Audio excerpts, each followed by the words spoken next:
but there is a third member of the Gordon Gang trio, which is my son Maddox. And this is going to be a story time kind of about how he came to be and the pregnancy, labor, delivery process with him. As far as the pregnancy, I was told by my doctors I could not get pregnant until I got a surgery to remove some type of a blockage that I had in near one of my fallopian tubes or whatever. And yeah, so they just said, once I had the surgery to remove the blockage, then everything was all good for me to be able to get pregnant. So I was like, okay, no big deal. Like, they said it wasn't a life-threatening situation, so we just figured, like, we'll get the blockage removed in a year or two when we're ready to, start a family. We just wanted to be husband and wife for a little while and then expand our family. So on our wedding night, we were not as careful as we could have been, because I didn't see the point, if I couldn't get pregnant anyway, of like continuing to add all this stuff to my body and to my system. When I couldn't get pregnant anyway, then why add all this stuff into my body? Because I was never a huge fan of birth control to begin with. But I still took it, but if I really didn't need to, then, Anyways, I just didn't see the point of the birth control if I couldn't get pregnant anyway. I found out I was pregnant October, like 11th or 12th, because I was in so much pain that I could not walk. Like, it just hurt to walk. So my sister Lyric took me to the emergency room. That's where I found out I was pregnant. My husband was still in basic training at the time, so I just figured, like, it was like maybe 2 months later, and I was a little past a month along when I found out. So I figured, like, they just kept saying, like, you're supposed to start showing at 3 months. So I was like, I'll be about 3 months by the time he graduates basic, so he'll just see the baby bump at basic graduation, pretty much. So, let me think. Yeah, so then, of course, went to the basic graduation. My husband found out I was pregnant. He was super excited. And then we got to Fort Drum at the end of March. My son was due May 28th. I went into labor May 18th. I posted on Facebook, and I'll put a screenshot over here somewhere if I can find it. But I posted at 1:50 p.m. and I was having a really bad day, and I was just over it, and I was like, yo, my son needs his eviction notice. Like, the Lord got to come through and tell him, like, it's time to bounce. Like, I was on bed rest the whole third trimester of my pregnancy. I had to wear a back brace when I wanted to walk around, and it was just miserable. I couldn't sleep. I couldn't, nothing. So I was just over it. If you've ever been pregnant, ladies, you all know that point at the end where it's just like, you got to go.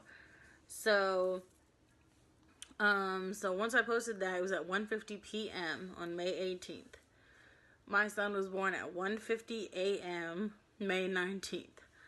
My water broke literally about 25 minutes after I made that Facebook post.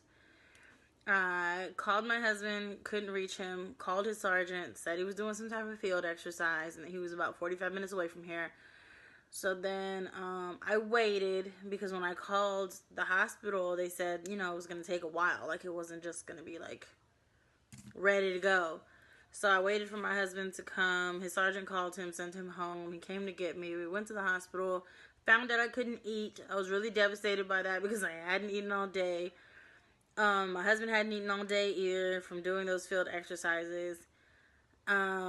He's so supportive that he went and got himself a large pepperoni pizza and let me smell it.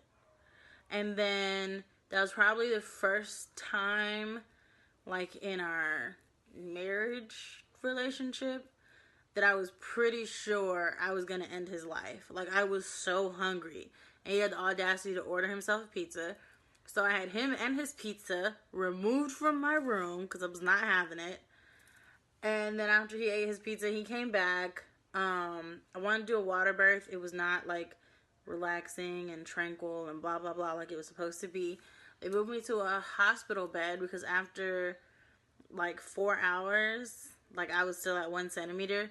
So they moved me to a hospital bed. They gave me the Pitocin. They gave me like the bouncy ball you sit on and stuff to try to like get it going.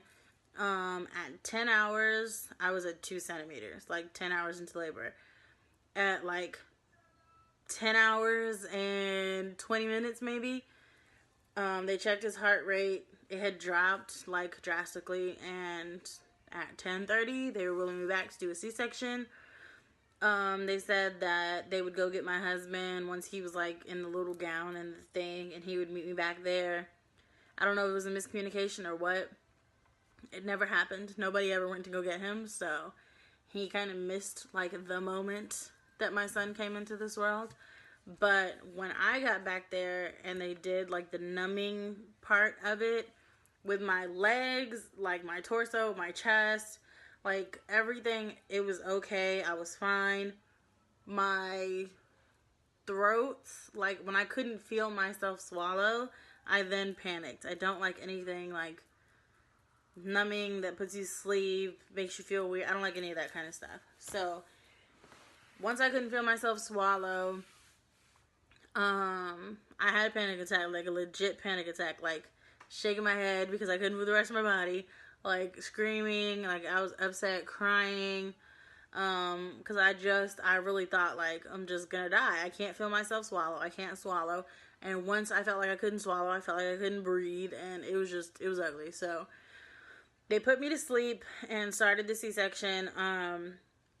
So technically, neither my husband nor I experienced like the exact moment that he like came into this world.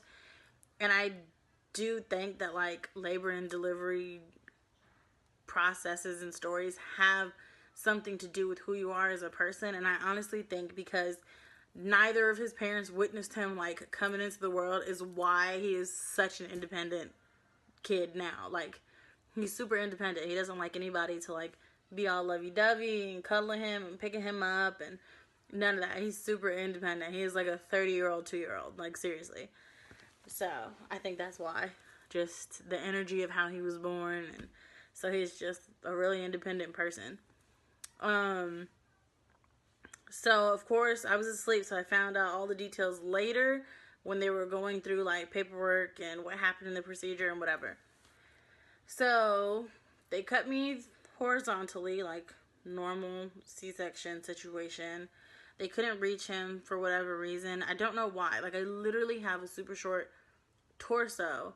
And this picture I'm about to post right now is the last picture I took as a pregnant person. You can see how enormous he was at the end of my pregnancy. So I don't know where there was for him to go that they couldn't reach him. And I think people just didn't know their jobs well, in my opinion. So because they couldn't reach him after cutting me horizontally, they cut me vertically. I don't know why that felt like logic to them, but it did. So I now have this horrendous crooked cross looking scar, and it's awful. Anyways, after they cut me vertically, they still could not reach him. So on the right side of my body, on the bottom part of my abdomen, they removed a piece of my abdomen to try and reach him that way. So the bottom half of my stomach and the bottom half of the right side of my abdomen, there is no feeling, and it's not coming back. My son's almost 3. So that's dead and gone. And then once they couldn't reach him after cutting my abdomen, then they sucked him out. And on top of that, just to speak to the level of incompetence that was happening, nobody told us that. From what I had read online, like, when that happens, you just got to be more careful, like, with their head and laying them down flat and da-da-da. So nobody told us that. So there wasn't, like, extra care around his head going on. They didn't tell me that until I was leaving. And then, like, the day after, when you have a C-section, then they need you to, like, walk around and make sure everything's all good before you can go home. One, if you're a C-section mom, you know that is the worst pain I have ever felt, is standing up after that C-section. It was the worst thing I've ever felt in my life. So these two like nurses come in and they're on both sides of me to help me like stand up and then walk to the bathroom. And then as soon as I stand up, I'm literally boohoo crying. It was so painful.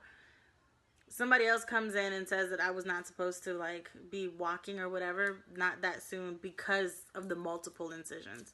So it was just a lot of incompetence in that particular hospital. So yeah, and then my family came. They arrived. Maddox was born at 1:50 a.m.